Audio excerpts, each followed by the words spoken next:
ربي يسر ربي يسر ولا تعسر وتمم لنا بالخير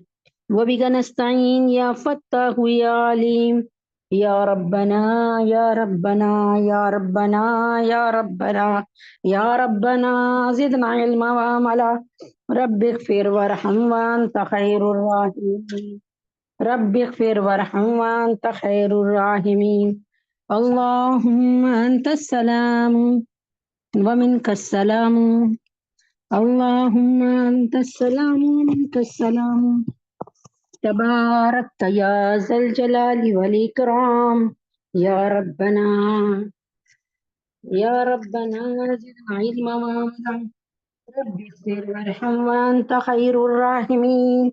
رب اغفر وارحم وأنت خير الراحمين الله أكبر كبيرا والحمد لله كثيرا سبحان الله بكرة واسيلا يا ربنا يا ربنا يا ربنا زدنا علما وعملا رب اشرح لي صدري رب اشرح لي صدري ويسر لي أمري واحلل عقدة من لساني يفقه قولي يا ربنا يا ربنا يا ربنا زدنا علما وعملا رب اغفر وارحم وأنت خير الراحمين اللهم أنت السلام ومنك السلام تباركت يا ذا الجلال والإكرام اعوذ باللہ من الشیطان الرجیم بسم اللہ الرحمن الرحیم۔ امید ہے کہ آپ سب بخیریت ہوں گے اور 2-3 دن کے وقفے کے بعد الحمدللہ رب العالمین اللہ تعالیٰ نے پھر آپ کو اللہ کی محفل میں اللہ تعالیٰ نے پھر آپ کو اپنی محفل میں اللہ کی محفل میں جوڑ لیا۔ یعنی یہ ذکر کے جو حلقے ہیں نا اللہ کے باغات ہیں، اللہ تعالیٰ نے اس میں پھر سے جوڑ کر آپ کو بٹھا لیا۔ یہ کم آپ اللہ تعالیٰ کی ہم پر اور آپ پر اور میرے پر اور آپ پر رحمت ہے، اور اللہ تبارک تعالیٰ کا یہ کیا کم پیار ہے کہ اللہ تبارک تعالیٰ نے ہمیں ہر طرف سے بچا کر کے اپنے ذکر کے حلقے میں اپنی میٹنگ میں لا بٹھایا۔ اللہ تبارک تعالیٰ آپ کی جان کی، مال کی، اولاد کی اور اللہ تبارک تعالیٰ عزتوں کی حفاظت فرمائے۔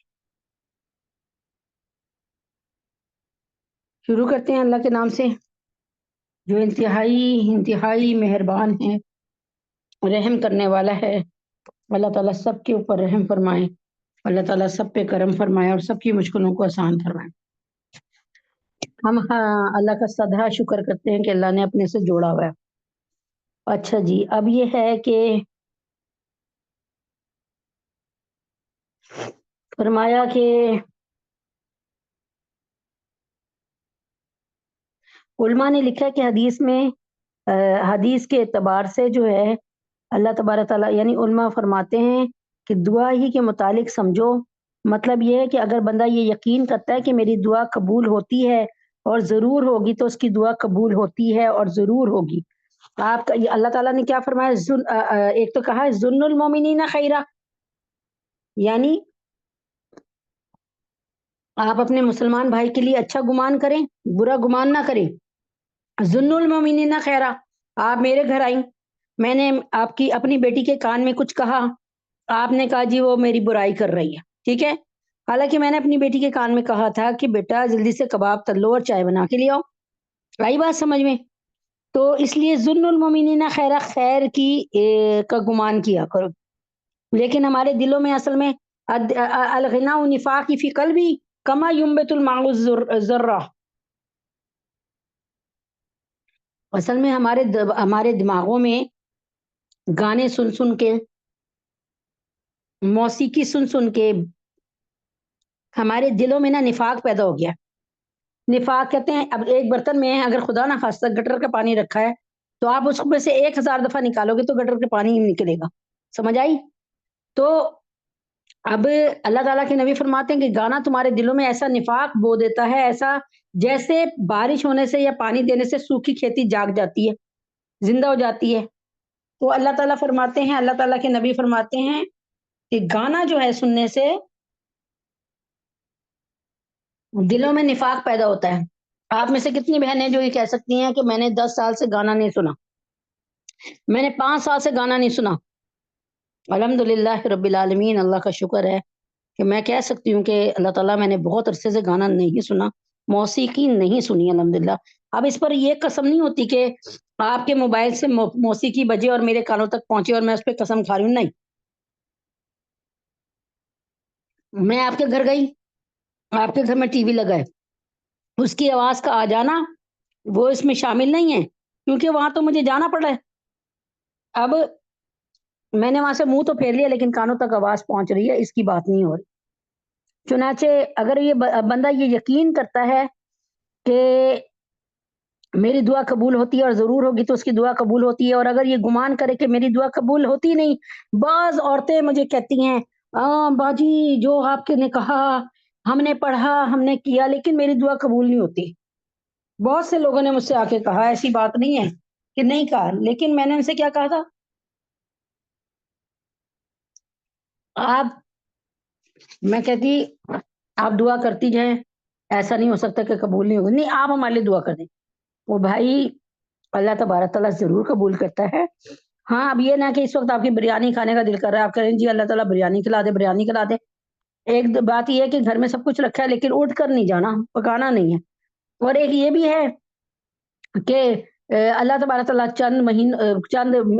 دنوں بعد آپ کو بریانی کی پلیٹ کھلا دے, تو یہ ہے کہ اللہ تعالیٰ کی اللہ جانتے ہیں, اس سے اللہ تعالیٰ کو اس سے اللہ کا تجزیہ نہیں کرنا چاہیے کہ اللہ تعالیٰ ایسے اللہ تعالیٰ کے ویسے, اس طرح نہیں. آپ دیکھیں آپ اللہ کو کتنا پکارتی ہیں اور اللہ تعالیٰ کتنا آپ کو پکارتے ہیں. 5 ٹائم اللہ تبارک تعالیٰ آپ کو کہتے ہیں, 5 ٹائم یعنی 20 دفعہ کہتے ہیں آ جاؤ میرے پاس آ جاؤ, حی علی الفلاح حی علی الصلاح. آپ دیکھیں اللہ کی پکار کا کتنا کو جواب دیتی ہیں, پہلے اس کا بتائیں جواب دیں. اب اللہ تعالیٰ چنانچہ حدیث میں ہے کہ بندے کی دعا قبول ہوتی ہے جب تک یہ نہ کہنے لگے کہ میری تو دعا قبول نہیں ہوتی. اسی طرح یعنی بندے کی دعا قبول ہوتی ہے جب تک وہ یہ نہ کہنے لگے کہ میری دعا قبول نہیں ہوتی. اب ایک مثال کے طور پہ میں آپ کو بتاتی ہوں. آپ نے کہا کہ اللہ پاک میرے پاس سوٹ نہیں ہے, اور اللہ تعالیٰ نے آپ کو سوٹ دے دیا, بہت اعلیٰ درجے کا نہیں دیا لیکن دے دیا, نیا سوٹ بنا دیا آپ کو. لیکن اس کے باوجود آپ یہ کہتی رہیں کہ بھائی میری تو دعا نہیں قبول ہوتی, میری تو دعا نہیں قبول ہوتی. تو اللہ تعالیٰ بہت اس بات سے نا وہ کرتے ہیں, اللہ کو یہ بات پسند نہیں ہے, سمجھ آئی. اللہ کے ساتھ حسن ظن رکھے, اللہ ضرور بال ضرور آپ کی دعا کو قبول فرمائیں گے.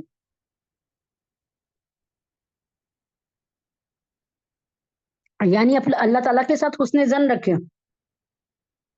اور یہ ضروری نہیں ہے کہ اللہ تعالیٰ کے ساتھ حسن ظن اور چیز ہے اور اللہ پہ گھمنڈ دوسری چیز ہے, ٹھیک ہے. یعنی گھمنڈ سے مراد یہ ہے کہ جب میں دعا کرتی ہوں میری دعا ضرور قبول ہوگی, گھمنڈ نہ کریں. ہاں یہ کہیں کہ اللہ تعالیٰ کے بارگاہ میں جب میں کوئی عرض کرتی ہوں اللہ پاک میری طرف پہ قبولیت کر دیتے ہیں. سمجھ آ رہی ہے نا, الفاظ کا اور دماغ کی کیفیت کا الگ حساب کتاب ہے. چنانچہ ضروری ہے کہ اللہ تعالیٰ کے ساتھ حسن ظن اور چیز ہے اور اللہ پہ گھمنڈ دوسری چیز ہے. ارشاد ہے کہ ولا یغرنکم باللہ الغرور, اور نہ دھوکے میں ڈالے تم کو دھوکہ باز شیطان, یعنی شیطان تم کو یہ نہ سمجھائے کہ گناہ کیے جاؤ, اللہ غفور رحیم ہے. یعنی شیطان کا کام کیا ہے, وہ کہتا ہے بھائی گناہ کیے جاؤ پھر اللہ سے معافی مانگ لو, وہ غفور الرحیم ہے. تو یاد رکھیں دوسری جگہ اللہ تعالیٰ فرماتے ہیں اطلع الغیب ام اتخذ عند الرحمن عہدا, کیا وہ غیب پر مطلع ہو گیا یا اللہ تعالیٰ سے اس نے عہد کر لیا. یعنی یعنی کیا اس کو اللہ تعالیٰ نے کوئی اسٹیٹمنٹ لکھ کر بھیج دی ہے, کیا اللہ تعالیٰ نے اس کو خواب میں دکھا دی ہے, یا کوئی اللہ تعالیٰ اس کو ساتھ بتا دیتے ہیں کہ میں قبول کر رہا ہوں یا نہیں قبول کر رہا. ایسی باتیں نہ کریں, بلکہ یہ کہیں کہ مجھے اللہ کی رحمت سے امید ہے کبھی کہ اللہ تبارک تعالیٰ میری دعا کو قبول و منظور فرمائیں گے. اس کے بعد اپنی طرف سے کوئی کوتاہی کمی نہ کریں، اللہ کی بارگاہ میں رو رو کے دعا مانگتے رہیں، آج نہیں تو کل اللہ تعالیٰ آپ کی دعا ضرور سنے گا، اللہ کی بارگاہ میں دعا قبول و منظور ہو جائے گی انشاءاللہ، اگر آج نہیں ہوئی تو کل ہو جائے گی انشاءاللہ۔ چنانچہ فضائل اعمال کے بعد پیر کے دن حدیث ہوتی ہے، اور حدیثیں بھی وہ جو اتنی چھوٹی ہیں کہ بس ایک دو دفعہ دہرانے سے اللہ کے حکم سے یاد ہو جائے، یعنی چھوٹی حدیثیں، یوں کہہ سکتے ہیں مختصر حدیث، احادیث۔ بسم اللہ الرحمن الرحیم۔ چنانچہ آج کی حدیث ہے، بسم اللہ الرحمن الرحیم۔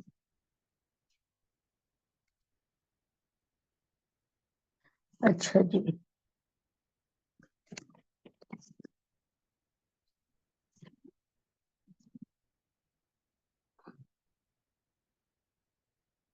اچھا، الغنا، یہ جو ابھی میں نے بغیر دیکھے پڑھی تھی نا آپ کو، کہ بتائی تھی نفاق کے متعلق، اللہ کی قدرت ہے وہی حدیث نکل آئی۔ حدیث پاک ہے، الغناء ينبت النفاق فی قلبی، الغناء ينبت النفاق فی القلب کما ينبت الماء الذرہ، الغناء ينبت النفاق فی القلب کما ينبت الماء الذرہ، گانا، الغنا کہتے ہیں گانے کو، گانا، ينبت اگاتا ہے، پیدا کرتا ہے، نفاق کو فی القلب ہمارے دلوں میں، نفاق کو گانا دل میں نفاق اس طرح اگاتا ہے جیسے پانی کھیتی کو اگاتی ہے۔ آپ دیکھیں نا، کوئی کھیتی ہے اس کو 10 دن پانی نہ دیکھیں وہ کیسی خراب ہو جاتی ہے، اس کے پتے چڑمڑ ہو جاتے ہیں، پیلے پڑ جاتے ہیں، درخت بھی ٹنڈمنڈ ہو جاتا ہے، درخت بھی ایسا خراب سا ہو جاتا ہے، ٹھیک ہے۔ آپ اسے بارش کا پانی یا دوسرا پانی دیکھیں، آپ دیکھیں گے کہ 2 گھنٹے 3 گھنٹے میں اس کے اتنے زیادہ اثرات شروع ہو جائیں گے۔ تو گانا جو ہے، الغناء ينبت النفاق فی القلب کما ينبت الماء الذرہ، گانا دل میں نفاق اس طرح اگاتا ہے جیسے پانی کھیتی کو اگاتا ہے۔ تو یہاں پہ ہے کہ اس کی ایک دوسری حدیث میں اس کی وضاحت ہے کہ ان الغناء واللہو ينبتانی النفاق کما ينبت الماء العشب والذی نفس محمد بیدہ ان القرآن والذکر ينبتان الایمان فی القلب کما ينبت الماء العشب، بے شک گانا اور کھیل یہ دونوں نفاق کو اس طرح اگاتے ہیں، یعنی کھیل کود اور یہ وہ گانا اس طرح اگاتے ہیں جس طرح پانی سبزی کو اگاتا ہے، اور قسم ہے اس ذات کی کہ جس کے قبضے میں محمد صلی اللہ علیہ وسلم کی جان ہے، کہ قرآن کی تلاوت اور ذکر یہ دونوں قلب میں ایمان کو اس طرح اگاتے ہیں جس طرح پانی سبزی کو اگاتا ہے۔ یعنی آپ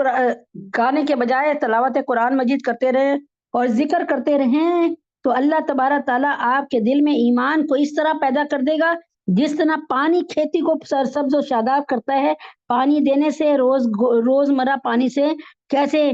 پھل سے بھرا ہوا درخت ہوتا ہے۔ چنانچہ لہو اور لعاب کی چیزیں یعنی ساز اور باجوں کا سننا حرام اور سخت گناہ ہے،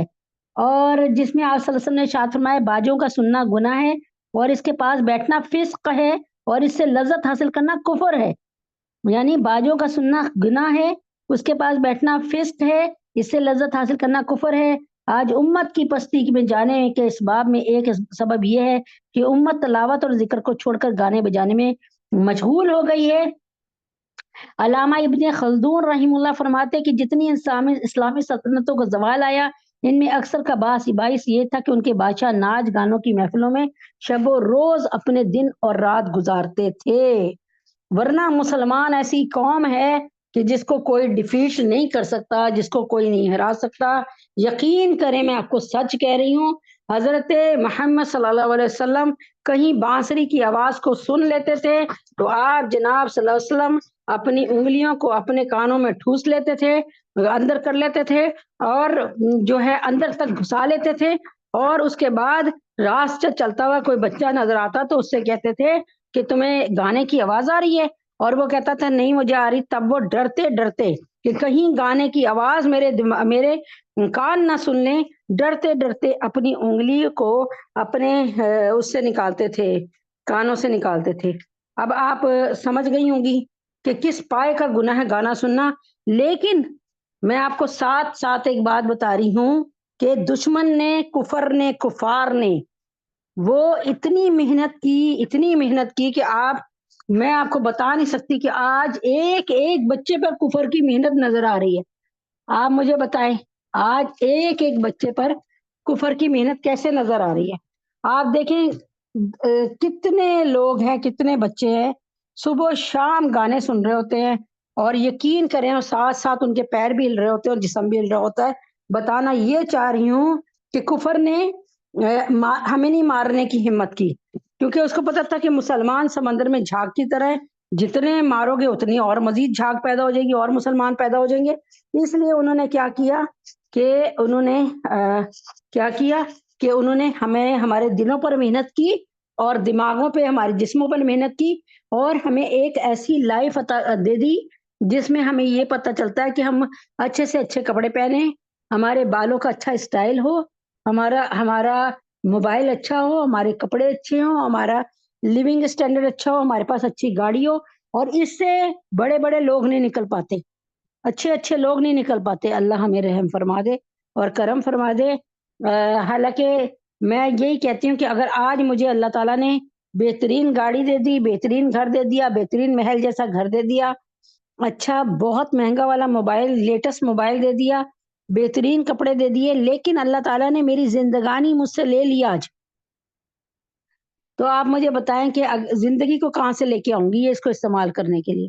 خدا را اس بات کو سمجھیں کہ ہمارے میں سے ہماری زندگی کا کچھ نہیں پتا کہ کتنی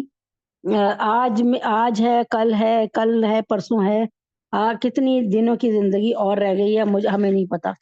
اللہ تعالیٰ ہمیں ہدایت عطا فرما دے۔ اعوذ باللہ من الشیطان الرجیم، بسم اللہ الرحمن الرحیم۔ کیا کہتے ہیں، سورۃ الانفال کا سیکنڈ لاسٹ سبق، یعنی اس کے بعد انشاءاللہ العزیز ایک جو ہے اور سبق ہوگا، اس کے بعد اللہ پاک نے چاہا تو سورۃ الانفال کی وہ ہو جائے گی، یعنی سورۃ الانفال تکمیل ہو جائے گی، یعنی ختم ہو جائے گا، تکمیل ہو جائے گی، پایا تکمیل تک پہنچی۔ اب اس سے بڑا اچھا لگتا ہے کہ اگر میں آپ سے پوچھوں کہ بھائی آپ نے کیا سمجھا، سورہ انفال نے آپ کو کہاں تک کیا رپورٹ دی، اور کس طرح آپ کا ایمان بنایا، اور کس طریقے سے آپ نے سورۃ الانفال کو سن کر فلسطین کے لوگوں کا حساب کتاب دیکھا، تو آپ مجھے یہ بتائیں کہ میں آپ کو لکھ کر دیتی ہوں ایک بات، کہ جیسے سورہ انفال میں اللہ رب العزت نے اپنے نبی اکرم صلی اللہ علیہ وسلم کو اور صحابہ کو ایسی امتحانی کیفیت میں ڈالا، خدا کی قسم شاید میں ہوتی تو میں یہ والا فیصلہ کبھی نہ کر پاتی، کیونکہ ظاہر ہے عقل کم ہے میری پاس، قوت کم ہے، ایمان کم ہے، اتنا بڑا فیصلہ نہ کر پاتی جو صحابہ نے اور میرے نبی نے کیا۔ اکرم صلی اللہ علیہ وسلم کے فیصلے کو صحابہ نے خوبصورت انداز میں لیا، اور یہ نہیں کیا کہ ایسے ہی اٹھایا اور سر سے باہر پھینک دیا، نہیں،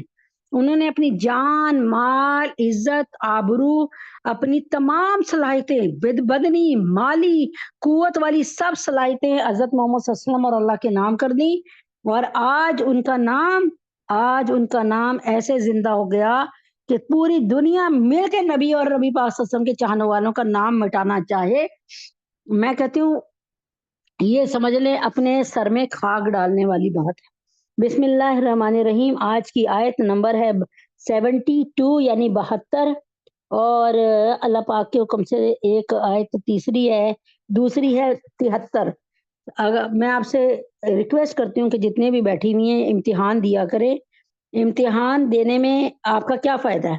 ایک تو اللہ کی کتاب سمجھنے کا موقع ملے گا، فقہ اور شریعت کو بار بار پڑھنے کا موقع ملے گا، تیسری بات خدا کی قسم یہ جو آپ کی محنت ہے اور یہ جو سیاہی ہے یہ آپ کے نامہ اعمال کو وزنی کر دے گی انشاءاللہ۔ یہ جو آپ سیاہی یا ٹائپنگ کر کے لکھتے ہیں یہ سارا کے سارا اڑ کر یہاں سے آپ کے نامہ اعمال میں جا کر نیکی کی صورت میں آئے گا۔ یاد رکھیں کہ نبی اکرم صلی اللہ علیہ وسلم کا قول مبارک ہے کہ جو شخص گھوڑا پالتا ہے اس نیت سے کہ اس پر بیٹھ کے میں اللہ کے نام کو بلند کروں گا، زندہ کروں گا اور اللہ تعالیٰ کے دشمنوں سے لڑوں گا، اس کی ہڈیاں، اس کی خون، اس کی بوٹیاں، اس کا گوشت، اس کے کھر، اس کا پیشاب، اس کا پخانہ، ایک ایک چیز اس کے نامہ اعمال میں نیکیاں بن کر تل جائے گی۔ آج کی آپ کی محنتیں اللہ کی قسم، آج کی میں آپ کو سچ بتا رہی ہوں، مجھے بہت سی آڈیوز بنانی ہوتی ہے۔ آپ یقین کریں کم سے کم مجھے 4 یا 5 آڈیوز ویکلی بنانی ہوتی ہے، اس سے زیادہ ہی ہوں گی، کم نہیں ہوں گی۔ تو آپ یقین کریں کہ اتنا شیطان نے مجھے وہ کیا ہوتا ہے کہ کہاں سے اتنا کانٹینٹ، اتنا مواد کہاں سے لاؤ گی اور کہاں سے پڑھو گی، کیا کرو گی، کہاں کہاں کا مطالعہ کرو گی، اس پر بولو گی تو کہاں سے بولو گی۔ یہ ایسے میرے یعنی جمعرات کے بعد جمعہ آتا ہے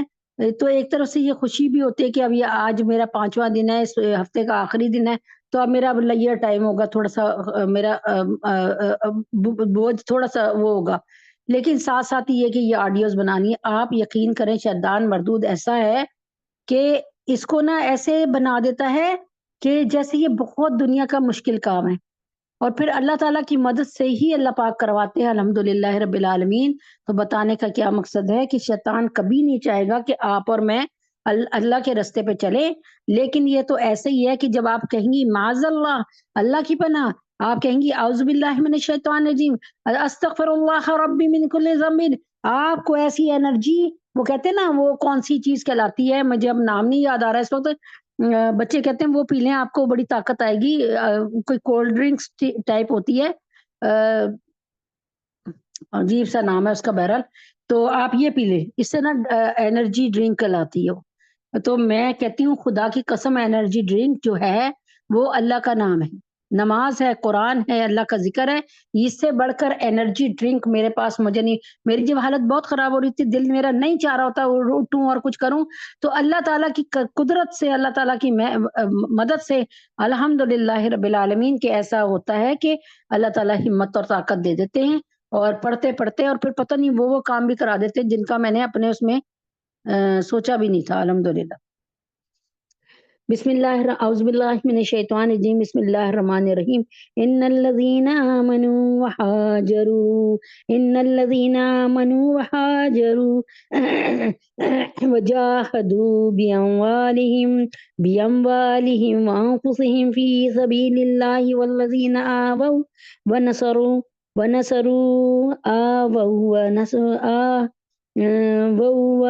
ونصروا اولئک بعضهم اولیاء بعض۔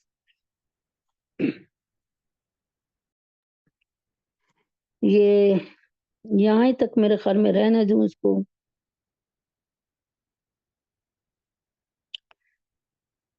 ٹھیک ہے یہیں تک رہنے دیتے ہیں۔ اللہ تعالیٰ فرماتے ہیں بے شک جو لوگ ایمان لائے اور انہوں نے ہجرت بھی کی اور اپنے مال اور جان سے اللہ کے راستے میں جہاد بھی کیا، یعنی کیا کیا، یوں اس کو مختصر طور پہ سمجھاتی ہوں میں۔ بے شک اللہ رب العزت فرماتے ہیں کہ بے شک جو لوگ ایمان لائے انہوں نے ہجرت بھی کی اور اپنے مال اور جان سے اللہ کے راستے میں جہاد بھی کیا، اور جن لوگوں نے رہنے کو جگہ دی اور مدد کی، یہ لوگ باہم ایک دوسرے کے وارث ہوں گے۔ اور جو لوگ ایمان تو لائے اور ہجرت نہیں کی، تمہارا ان سے میراث کا کوئی تعلق نہیں جب تک کہ وہ ہجرت نہ کریں۔ بڑا خوبصورت بات ہے۔ اب میں آپ کو کیا بتاؤں، میں یوں بتاتی ہوں، پہلے حدیث جو ہم نے بہت پہلے آج سے 15-20 سال پہلے یاد کی تھی، ان الاسلام یہدم ما کان قبلھا، سمجھ آئی؟ یعنی میں حدیث کو ٹکڑے ٹکڑے کر کے بتا رہی ہوں۔ ان الانسان یہدم ما کان قبلہ، بے شک اسلام جو ہے لانے کے بعد تمام جو آپ کے گناہ ہیں اس کو ایسے ڈیمولش کر دیتا ہے، ڈھا دیتا ہے، جیسے پورے گھر کو ڈھا کر نیچے لے آتا ہے نا، جیسے ان بدبختوں نے کیا ہوا ہے ہمارے غزہ کے گھروں کو، بالکل پلازوں کو بھی بالکل زمین بوس کر دیا۔ تو جو اسلام ہے وہ آپ کے گناہوں کو ایسے ختم کر دیتا ہے، ڈھا دیتا ہے، ختم کر دیتا ہے، ڈیمولش کر دیتا ہے، برباد کر دیتا ہے گناہوں کو۔ ان الذین آمنوا وہاجروا، وجاہدوا باموالہم، بے شک جو لوگ ایمان لائے انہوں نے ہجرت بھی کی اور اپنے مال اور جان سے، اور اللہ کے راستے میں جہاد بھی کیا، اور جن لوگوں نے رہنے کو جگہ دی اور مدد کی، یہ لوگ باہم ایک دوسرے کے وارث ہوں گے۔ یہاں پہ اللہ تعالیٰ فرماتے ہیں کہ جب اللہ تبارک تعالیٰ کے نبی اکرم صلی اللہ علیہ وسلم چاہ رہے تھے کہ 13 سال ہونے والے ہیں، یعنی تقریباً 10 سال ہو گئے چکی میں پستے ظلم کی چکی میں، نہ وہ آزادی کے ساتھ اللہ کا نام لے سکتے ہیں، نہ وہ محمد مصطفیٰ صلی اللہ علیہ وسلم سے آزادی کے ساتھ محبت کر سکتے ہیں، اور نہ وہ طواف کعبہ کر سکتے ہیں، اور نہ وہ اسلام کی جو ہے قربانی وغیرہ یہ چیزوں کے ہے وہ کر سکتے ہیں۔ ہر چیز میں مصیبت ہے، ہر چیز میں رکاوٹ ہے۔ تو نبی پاک صلی اللہ علیہ وسلم چاہتے تھے کہ اللہ تعالیٰ کی طرف سے کوئی اب حکم آ جائے۔ جب حکم آیا ہجرت کا تو حبشہ کی طرف ہجرت کا آیا۔ اس میں تقریباً یوں سمجھ لیں 20-22 مرد اور عورتیں تھیں، شاید 18 مرد تھے اور 4 عورتیں تھیں، شاید 18 مرد 4 عورتیں، اس طرح ہی ہیں، کئی ذرا سی تعداد کو مختلف ہوتی ہے۔ تو اس سال نبی پاک صلی اللہ علیہ وسلم کو حکم نہیں آیا کہ آپ ہجرت کر جائیں۔ اس کے بعد اسلام کی دوسری ہجرت جو اس وقت نبی پاک صلی اللہ علیہ وسلم کے زمانے میں ہوئی وہ تھی ہجرت حبشہ نمبر 2۔ اس میں تقریباً اللہ تعالیٰ کمی پیشی معاف کرے 100 کچھ انسان وہ تھے، جس میں کوئی 80-82 مرد تھے اور باقی 20-22 عورتیں تھیں تقریباً اللہ کمی پیشی کو معاف کرے۔ اس میں تعداد کو مجھے پوری طرح ذہن میں جو نہیں آ رہی بس یہی ہے، کہیں ویسے مختلف روایت ہیں، اس وجہ سے میں کوئی اس پہ زیادہ دھیان نہیں دے رہی۔ اور تیسری جب ہجرت کی وہ نبی اکرم صلی اللہ علیہ وسلم کی ہجرت تھی، کیونکہ منصوبے منائے جا رہے تھے کہ اسی میں آپ نے پڑھا نا کہ ویم کرو بک الذین کفروا، یعنی کفار منصوبے بنا رہے تھے کہ نبی اکرم صلی اللہ علیہ وسلم کو نعوذ باللہ نعوذ باللہ نعوذ باللہ نعوذ باللہ ثم نعوذ باللہ پکڑ کر بند کر دیا جائے۔ تو شیطان بھی اس وقت مشوروں میں تھا، وہ کہتا ہے نجدی سردار کے روپ میں، نہیں محمد صلی اللہ علیہ وسلم کو بند کرو گے تو اس کے ان کے ساتھی چھڑا لیں گے۔ اچھا پھر محمد صلی اللہ علیہ وسلم کو نعوذ باللہ ثم نعوذ باللہ ڈیپورٹ کر دو، یعنی مکہ سے نکال کے باہر کھڑا کر دو۔ شیطان نے پھر نجدی سردار کے روپ میں کہا کہ نہیں محمد صلی اللہ علیہ وسلم جو ہے ادھر بھی سب کو اپنا بنا لیں گے، سب کو اسلام کی طرف لے آئیں گے، سب کو مسلمان کر لیں گے، اور پھر آپ کے دشمن اندر تو ہیں باہر بھی پیدا ہو جائیں گے۔ اچھا آپ کیا کریں؟ او یقتلوا کا کہ بھائی خدا نہ خواستہ قتل کر دیے جائیں، تو ہاں بھائی ہاں نعوذ باللہ ثم نعوذ باللہ ثم نعوذ باللہ نجدی سردار کے روپ میں، بلکہ ابو جہل بولا ہاں محمد صلی اللہ علیہ وسلم کو نعوذ باللہ ثم نعوذ باللہ، میری جان قربان اپنے نبی پاک صلی اللہ علیہ وسلم کے، کہ ان کو نعوذ باللہ اب صفحہ ہستی سے دور کر دو۔ اب اس وقت جو تھا یہ سب بات ہو رہی تھی، تو اب اللہ تبارک تعالیٰ نے فرمایا اے محمد صلی اللہ علیہ وسلم، اچھا اب انہوں نے کیا کیا، سردار جتنے بھی تھے نا، کہیں لکھا 100 سرداروں کے 100 بیٹے جو تھے نا نبی پاک صلی اللہ علیہ وسلم کو نعوذ باللہ آگے بڑھے ختم کرنے کے لیے، لیکن اللہ تبارک تعالیٰ نے فرمایا کہ آج کی رات نا ابو بکر کے ساتھ ہجرت کر جاؤ۔ چنانچہ آپ نے کو ہجرت کا آرڈر آیا کتنے سال بعد؟ مکہ میں رہ کے 13 سال تک ظلم کی چکی میں پس کے آپ لوگوں کے صبر کی وہ حالت ہو گئی تھی کہ آپ صبر میں ملکہ حاصل ہو گیا تھا، آپ کے جیسے صابر ڈھونڈنے سے بھی نہیں ملے، ایسے آپ کو برداشت، آپ میں تحمل اتنا پیدا ہو گیا تھا کہ جو تحمل ہمارے پاس سے گزرا بھی نہیں اس حساب سے۔ چنانچہ اب اللہ کے نبی نے کو حکم دیا کہ آپ اب موو کر جائیں، آپ یہاں سے چلے جائیں۔ تو جب یہ کہا گیا کہ چلے جائیں تو اب آپ حضرت ابوبکر صدیق کے ساتھ گئے، غار ثور میں بھی 3 دفعہ، وہ پورا کے سارا آپ نے دیکھا ہوگا۔ اب یہاں پہ اب نبی پاک صلی اللہ علیہ وسلم فرما رہے ہیں کہ اس کے بعد اللہ تعالیٰ نے ہجرت فرض کر دی۔ کیا مطلب؟ کہ جتنے بھی یہاں پہ کھڑے ہیں نا مکہ میں لوگ، یہ ایک مکہ میں مسلمان جتنے بھی ہیں نا وہ یہاں سے نکل جائیں دارالکفر سے۔ یہاں پہ نہ آپ کو نماز کی آزادی، نہ اذان کی آزادی، نہ آپ کو قربانی کی آزادی، نہ آپ کو مکہ شریف کے میں بیت اللہ میں جا کر کھلے عام نماز پڑھنے کی آزادی، تو یہاں سے نکل جاؤ، اب مدینہ چلے جاؤ سارے کے سارے، یعنی مکہ چھوڑو۔ اب اس وقت یہ فرض ہو گئی۔ اب یہاں پر اللہ تعالیٰ نے فرمایا کہ جو لوگ تو تھے نا بیچارے جو بالکل لاغر، بیمار، ضعیف، جو بیچارے سفر ہی نہیں کر سکتے تھے، اونٹوں پہ نہیں بیٹھ سکتے تھے، گھوڑوں پہ نہیں بیٹھ سکتے تھے، چلو وہ تو بری ذمہ ہے نا، ان کی یہ مشکلیں تھی کہ کسی کا ہاتھ کٹا ہوا، کسی کا پیر کٹا ہوا، کوئی معذور یا کوئی ایسی بات، ان کے لیے تو چلو اللہ نے معافی کا اعلان کر دیا نا۔ مطلب ان کا تو ایک تھا نا کہ وہ اتنا لمبا سفر 5 گھنٹے کا 8 گھنٹے کا سفر نہیں کر سکتے گھوڑوں پہ، یعنی 5 گھنٹے کا بھی میں کہتی ہوں کہ کافی بڑا سفر ہے مکہ ٹو مدینہ، یہ تو جو حج کر کے آئے ہیں نا وہ بتا سکتے ہیں کتنے گھنٹے میں ٹرین میں گئے. بہرحال اس وقت ٹرینیں تو تھی نہیں، اپنی سواریاں تھیں، اس نے سواری نے کھانا بھی کھانا ہے، پیشاب وغیرہ بھی کرنا ہے، اور پانی بھی پینا ہے. بہرحال اچھا، اب بہرحال نبی اکرم صلی اللہ علیہ وسلم نے فرمایا کہ بھائی چلو. تو اب حضرت محمد صلی اللہ علیہ وسلم جو تھے وہ حکم مل گیا. اب جب وہاں پہنچے تو اب اللہ تعالیٰ نے فرمایا کہ سارے مکہ سے ہجرت کر جو جتنے بھی مسلمان ہیں. اب اللہ تعالیٰ فرماتے ہیں کہ جو لوگ بے شک جو لوگ ایمان لائے انہوں نے ہجرت بھی کی اور اپنے مال اور جان سے اللہ کے راستے میں جہاد کیا. اور جن لوگوں اچھا یعنی اللہ تعالیٰ اس وقت تاریخ کے سب سے بہترین لوگ کون سے تھے؟ جو مکہ میں اپنا ساری کھیتیاں، اپنے باغات، اپنے بیوی بچوں کو چھوڑ کے، اپنے گھر بار چھوڑ کے، اپنے دوستوں کو چھوڑ کے، اور سامنے وہ اللہ کا حرم کھڑا ہوا ہے بیت اللہ، اس کو بھی چھوڑ کر ہر طرح کی قربانیاں دیتے دیتے فوراً ہی اللہ نے حکم دیا مکہ ٹو مدینہ ہجرت کرو، دار الکفر کو چھوڑ کے دار الاسلام میں جاؤ. اب وہ کیا ہوا؟ اب یہ جو حکم آ گیا تھا نا، اب کیا ہوا؟ سارے کے اب حکم آ گیا، اب فرض ہو گیا تھا جہاد. جیسے اب فرض ہو گیا نا جہاد، ہم نہیں کر رہے نا. آپ کو پتا ہے اس کا کتنی بری طرح اللہ تعالیٰ ہم سے پوچھ گچھ کریں گے. خدا کی قسم یہ حماس والے ہماری بلا ٹال رہے ہیں اس وقت اللہ کے آگے سے، ورنہ اللہ تبارک تعالیٰ کا غصہ اتنا زیادہ ہو جائے کہ اللہ تعالیٰ ہمیں مٹا کے رکھ دے. یہ آپ یقین کریں حماس والوں کی محنت سے ہمارے لیے یہ فرض کفایہ ہو گیا. ایک ادا کر دے تو باقی کا حق ادا ہو جائے. لیکن اب حقیقتاً ہمارے علماء دین نے اس کو فرض عین کیا ہوا ہے. یعنی اب سب پر یہ ہے کہ یہ ہوتا ہے نا کہ جیسے اب اعتکاف میں اگر آپ کی پوری گلی میں سے کوئی ایک بیٹھ جائے نا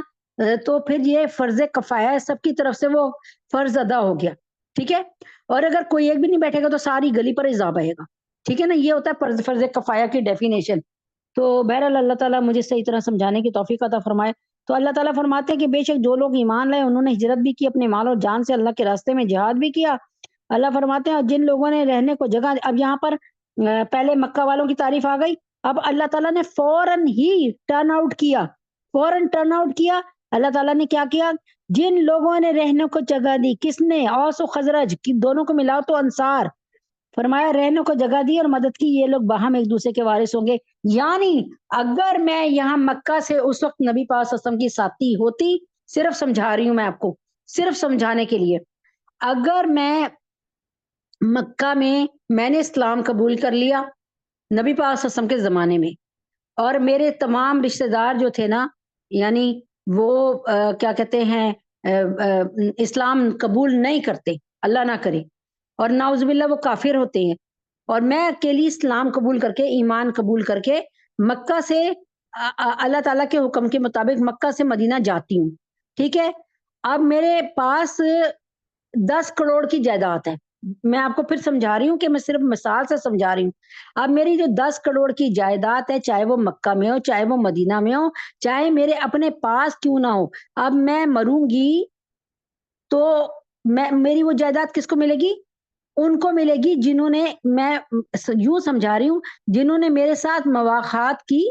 اور مجھے مدینے میں سر چھپانے کی جگہ دی، مدینے میں میرے حوصلے بلند کیے، مجھے کاروبار دیا، مجھے میری مدد کی. اب وہ میرے حقیقی بھائیوں سے بھی بڑھ کر ہو گئے مواخات کے ساتھ. اب کیا ہے، میں مروں گی نا، میری وہ 10 کروڑ کی جائیداد ان کو ملے گی، نہ کہ مکہ میں رہنے والے میرے سگے بہن بھائیوں کو یا میرے ماں باپ کو ملے. آگے بات سمجھ، صرف ایک بات سمجھانے کو، ورنہ اب تو ظاہر ہے وہ والی بات نہیں ہے نا، لیکن بتا رہی ہوں. تو اللہ تعالیٰ فرماتے ہیں ایک جگہ اللہ نے فرمایا کہ جو ہجرت کر کے چلے گئے ان کا بڑا مقام، اور جنہوں نے اللہ کے راستے میں جہاد کی، اپنا سب کچھ قربان کیا، ان کا بڑا مقام. اور پھر اللہ نے فرمایا جن لوگوں نے رہنے کو جگہ دی ان کو، یعنی انصاریوں نے، اور مدد کی، یہ لوگ باہم ایک دوسرے کے وارث ہوں گے. یعنی کیا مطلب؟ اب یہ لوگ ایمان لے آئے تھے نا، تو اب کیا کرنا ہے؟ اللہ تعالیٰ فرما رہے ہیں کہ اب جب ایمان یہ لے آئے تو اب اس کا کیا مطلب ہے؟ اب ایمان جب لے آئے تو اب ان کے ساتھی ایمان والے ہی ہوں گے. ٹھیک ہے، تو کفار کے قتال اور ان سے صلح اور ان کو قید کرنے کا ذکر آپ نے پہلے پڑھ لیا، اور یہ تینوں باتیں مسلمانوں کے غلبہ اور شوکت کے وقت واقع ہوئی. کیا ہوا؟ مسلمانوں کو اللہ نے غلبہ کیوں دیا؟ قیدی وہ اللہ تعالیٰ نے مسلمانوں کے ہاتھوں 70 جو ہے ان کے بڑے بڑے سرداروں کو اور ان کے لوگوں کو مروایا، اور 70 کو انہوں نے، اللہ تعالیٰ نے ان کا مسلمانوں کا قیدی بنایا. اور قتل اور قید تو ظاہر ہے تو اللہ تبارک تعالیٰ نے اب یہ مسلمانوں کے غلبہ اور شان و شوکت تھی۔ قتل اور قید تو ظاہر ہے، اور صلح کی بھی کفار جب بھی درخواست کرتے ہیں جب کسی قدر مسلمانوں سے دبتے ہیں، یعنی مسلمانوں سے دب کر ہی نہ یہ کافر صلح کرتے ہیں، ورنہ تو یہ بدبخت نہیں کرتے۔ بس اب تک تو احکام غلبہ کے متعلق ہوئے، اب تک تو اللہ تعالیٰ نے مسلمانوں کے غلبہ کی باتیں کی۔ گاہے مسلمان مغلوب ہوتے ہیں، نہ قتل اور قید پر قادر، نہ اسے کفار صلح کرنا چاہتے ہیں۔ اب اگر خدا نہ خواستہ مسلمان اگر اس وقت ہار رہے ہوتے تو ایک کافر بھی بڑھ کر ان سے صلح نہ کرتا، اور ایسے وقت ہجرت کی ضرورت یعنی اس وقت پھر کیا ہوتا، تو کیا ہوتا کہ اس وقت ہجرت کی ضرورت بھی نہ ہوتی۔ اس لیے اب ہجرت کی اب مسلمان مدینے میں جا کر فتح یاب ہوئے، انہوں نے کافروں کو قیدی بنایا، اور پھر اللہ تعالیٰ نے مسلمانوں کی حالات بہت بہتر کیے۔ اب اللہ تبارک تعالیٰ کے حکم سے اب اللہ تبارک تعالیٰ فرما رہے ہیں کہ دیکھو اب مسلمانوں کا غلبہ ہو گیا ہے مدینے میں، اب تم لوگ مدینے کی طرف آ جاؤ، مکہ کو چھوڑ دو۔ اس وقت جس آدمی نے انکار کر دیا نا، جس مومن نے، جس مسلمان نے، جس صحابی نے بھی ایک مثال کے طور پہ جس شخص نے بھی انکار کیا نا کہ نہیں ہم تو اپنی کھیت خلیان چھوڑ کے نہیں جائیں گے، ہم تو اپنا گھر بار چھوڑ کر نہیں جائیں گے، تو یاد رکھیں کہ ان کے لیے اللہ اکبر بڑے سخت احکامات ہیں۔ مجھے تو اپنے منہ سے نکالتے ہوئے بھی بہت ڈر لگتا ہے کہ کہیں میں اللہ کی پکڑ میں نہ آ جاؤں۔ تو بتانا یہ تھا کہ اب تیزی سے ٹائم پیچھے آ رہا ہے، اور اتنا ٹائم پیچھے آ گیا ہے کہ آج مغرب کی نماز 5 تقریباً 32 پہ 5:32 پہ آج مغرب کی نماز ہے، ٹھیک ہے؟ تو 5:32 پہ نماز ہے، لیکن یہ ہمارے قریب سے 5:20 سے ہی اذانیں شروع ہو جاتی ہیں۔ ہاں تو میں نہیں چاہتی کہ کسی کا روزہ ہو، آج عید کا دن ہے اور وہ کوئی انتظام کرنا چاہتے ہو، تو بہرحال میں آپ کو یہ بتانا چاہ رہی ہوں، آپ کو سمجھانا یہ چاہ رہی ہوں میری بہنوں، کہ ارادے جن کے پختہ ہوں، نظر جن کی خدا پر ہو، حماس کو سامنے رکھیں، صحابہ کو سامنے رکھیں، ارادے جن کے پختہ ہوں، نظر جن کی خدا پر ہو، تلاطم خیز موجوں سے وہ گھبرایا نہیں کرتے۔ یعنی بات یہ ہے کہ توحید تو یہ ہے کہ خدا حشر میں کہہ دے، توحید تو یہ ہے کہ خدا حشر میں کہہ دے یہ بندیاں دو عالم سے خفا میرے لیے تھی۔ تو آپ لوگوں سے درخواست ہے کہ ٹائم نہیں مل رہا، کلاس تقریباً اب اور پیچھے چلی جائے گی، اور ہم وقت چینج کرنے پہ مجبور ہوتے جا رہے ہیں۔ تو بہرحال آپ بھی اسی طرح کوشش کیا کریں کہ ظاہر ہے۔ اچھا جی، ایک بہن نے فوراً لکھ دیا کہ جی میرا روزہ ہے الحمدللہ۔ اچھا جی، روزہ آپ کا قبول فرمائے، اور یہ ہمارے لیے بڑے اطمینان کی بات ہے، اور بڑے تسلی کی بات ہے کہ ہمارے درمیان روزے دار موجود ہیں الحمدللہ۔ درخواست ہے ان سے کہ آپ ہمارے حق میں، ہمارے بچوں کے حق میں، اسپیشلی نیک رشتوں کے لیے، اور اللہ تبارک تعالیٰ خاتمہ بالایمان کے لیے، اور ہمارے بچوں کی بہترین تربیت اور ایمان کی حفاظت کے لیے دعا کر دیں، اور اللہ آپ کی بھی تمام مشکلیں آسان فرمائے۔ اچھا، اب یہاں پر یاد رکھیں کہ 1 یا 2 منٹ کی بات سن لیں کہ نبی اکرم صلی اللہ علیہ وسلم سے محبت کا یہ حق ہے۔ اگر آپ میرے سے محبت کرتی ہیں یا آپ اپنی والدہ سے محبت کرتی ہیں، تو آپ کی والدہ کو اگر کوئی مارنے آئے یا کوئی والدہ کو گالی دے تو آپ کیا کریں گی؟ آپ کا بس نہیں چلے گا کہ آپ اپنی والدہ کو بچائیں گی کسی طرح بھی، یہاں تک کہ آپ کو بعض دفعہ اپنی بھی جان دینی پڑے۔ سمجھ آ رہی ہے نا؟ اگر آپ کو اپنی والدہ سے محبت ہے تو۔ دوسری بات یہ کہ نبی اکرم صلی اللہ علیہ وسلم ہمارے لیے ہمارے ماں باپ سے، ہمارے اولاد سے، اور ہماری اپنی جان سے، یہ قرآن کا ترجمہ، یہ میں آپ کو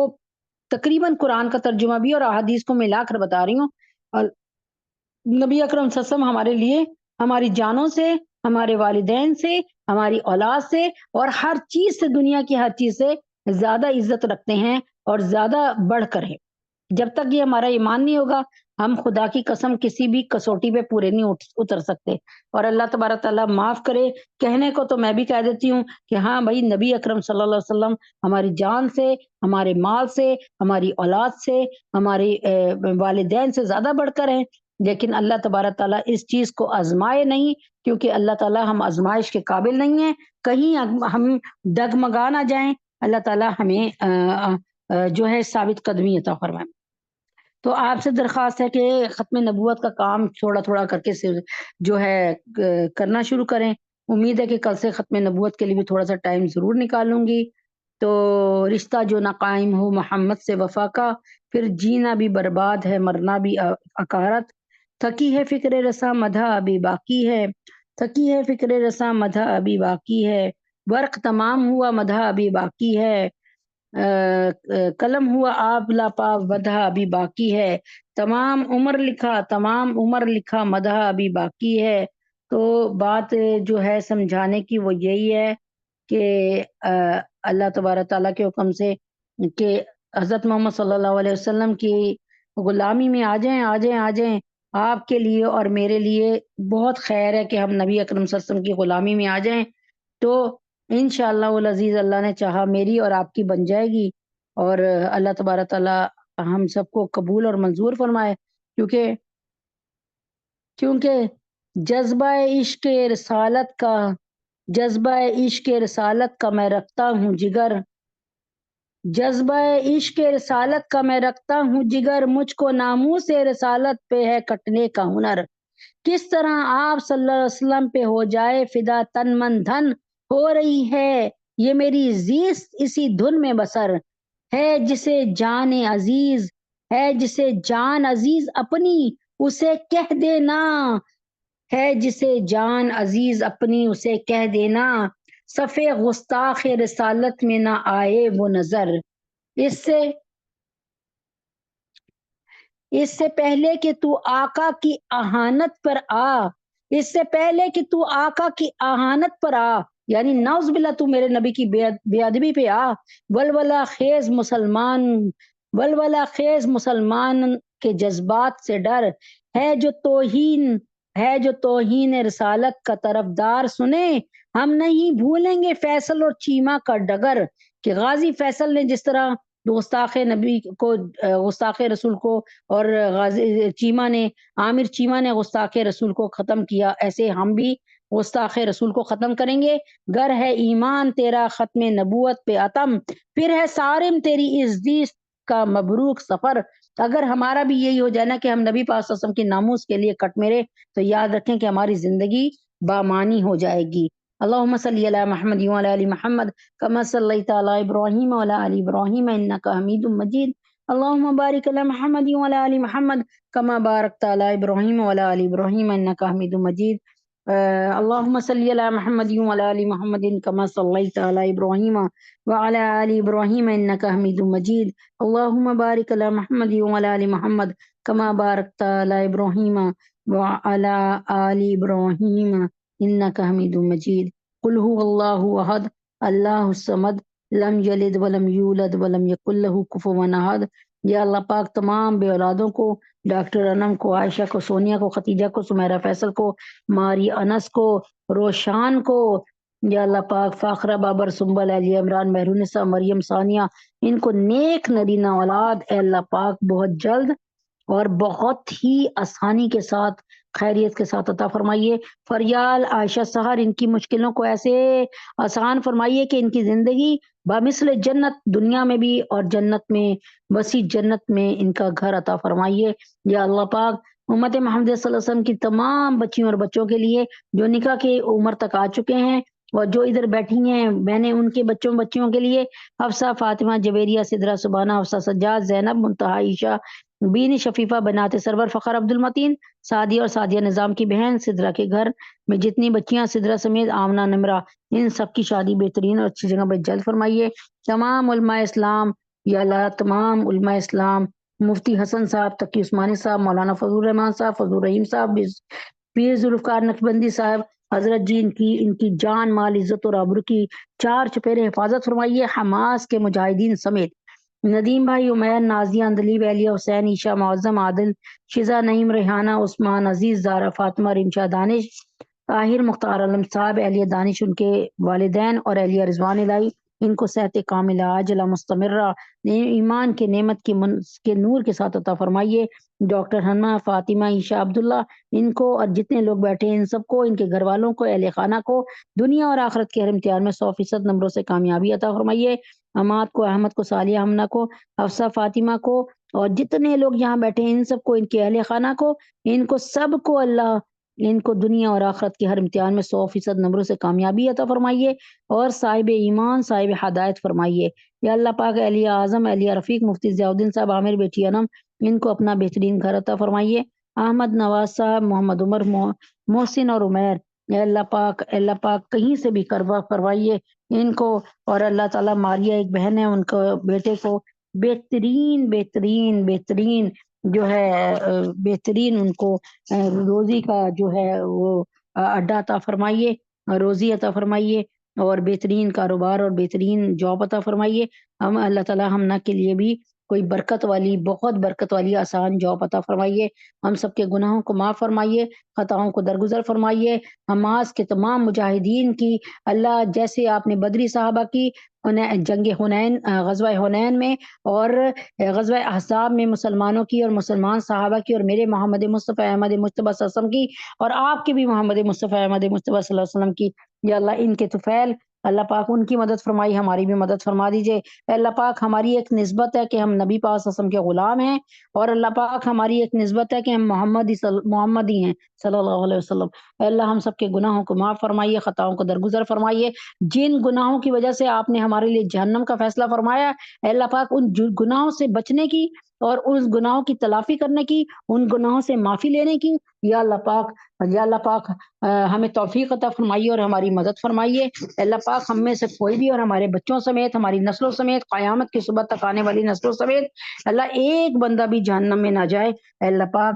اے اللہ پاک تجھے تیرے نبی کا واسطہ ہم میں سے کسی کے لیے جہنم کا فیصلہ نہ کرنا۔ اے اللہ پاک قیامت کی صبح تک آنے والے جو کہ ہمارے وطن اور ہمارے نسل سے جو لوگ آئیں گے، اے اللہ پاک ان سب کی عزت و آبرو کی، ان سب کے ایمان کی، ان سب کے عقائد کی حفاظت فرمائیے گا۔ اے اللہ پاک ہماری نسلوں کو، ہمارے بچوں کو، ہم سب کی نسلوں کو، ہمارے سب کے بچوں کو امام مہدی رضوان علیہ السلام کے لشکر میں شامل کیجیے گا اور ان کے مددگار بنائیے گا۔ حضرت عیسیٰ علیہ السلام کے لشکر میں شامل کیجیے گا، ان کے مددگار بنائیے گا۔ اللہ پاک دو ہی تو لشکر ہوں گے، ایک دجال کا اور ایک حضرت عیسیٰ علیہ السلام کا، ایک دجال کا اور یہودیوں کا، اور ایک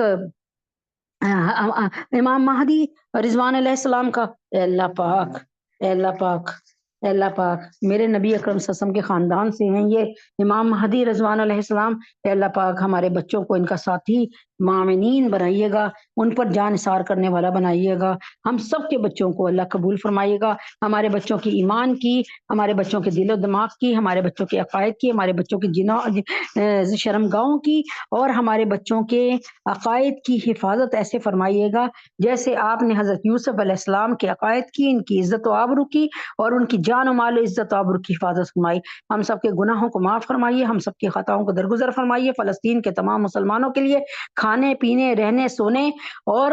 بہترین پناہ گاہوں کا انتظام فرمائیے۔ ٹھنڈے میٹھے پانی کے چشمے ان کے لیے نکالیے یا اللہ، اپنے حبیب کے طفیل میں ان کو وہ جنت کے کھانے کھلائیے جو ہمیں نصیب بھی نہیں ہوئے۔ اللہ پاک اب ان کی جو ہے جس طریقے سے امریکہ، جس طریقے سے جرمنی، فرانس اور انڈیا مدد کر رہا ہے نیتن یاہو کی اور یہودیوں کی، اللہ پاک دوسری طرح سے اب آپ کی مدد آ جانی چاہیے اور ایسی پکی مدد کہ اللہ پاک جس پر جو ہے کفر جو ہے حیران ہو جائے اور سوچنے پہ مجبور ہو جائے کہ اللہ تعالیٰ جو ہے وہ ایک یعنی اسلام کا مذہب سب سے بہترین مذہب ہے، اور اللہ اپنے مددگاروں، اللہ اپنے جانثاروں کو اکیلا نہیں چھوڑتے۔ اللہ ہم سب کے گناہوں کو معاف فرمائیے، خطاؤں کو درگزر فرمائیے، ہمارے تینوں حرم کی حفاظت فرمائیے، ہماری مسجد اقصیٰ کی ایک ایک اینٹ کی، ایک ایک مٹی کی، ایک ایک چیز کی حفاظت فرمائیے، اور اللہ پاک اس سال ہمیں زیارت حرمین شریفین کی توفیق عطا فرمائیے۔ یا اللہ پاک کئی لوگ بہت پریشان ہیں، ان کی پریشانیوں کو اپنے دربار میں اپنی اس سے دور فرمائیے، ہم سب پہ رحم فرمائیے۔ یا اللہ پاک کرم فرمائیے، اللہ پاک رحم فرمائیے۔ ہمارا دورہ تفسیر قرآن کے وقت قریب قریب آ رہا ہے، اس میں برکت فرمائیے گا۔ اور صحیح طریقے سے اس کا حق ادا کرنے کی توفیق عطا فرمائے گا۔ وصلی اللہ تعالی علی خیر خلقہ محمد وعلی آلہ وصحبہ وآل بیتہ وازواجہ وذریاتہ اجمعین برحمتک یا ارحم الراحمین۔ سبحان ربک رب العزۃ عما یصفون وسلام علی المرسلین والحمد للہ رب العالمین۔ السلام علیکم ورحمۃ اللہ وبرکاتہ۔